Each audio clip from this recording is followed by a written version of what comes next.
Rocky Road. I remember this candy shop on the little street by where I lived used to sell Rocky Road as a candy, and I'd only seen it as an ice cream, but Rocky Road candy, oh, it's so good. And this is a no-bake bar that's so simple to make, you're going to love it.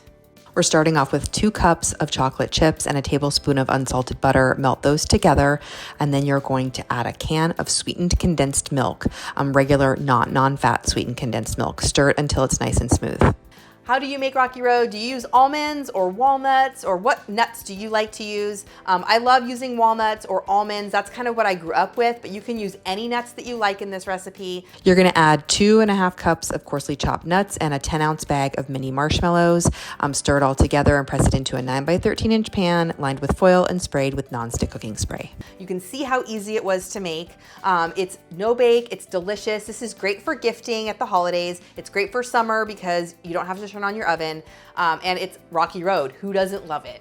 If you don't already, be sure to subscribe to my channel, leave a comment and let me know what other no-bake desserts or candies you want me to make, and keep watching for even more desserts.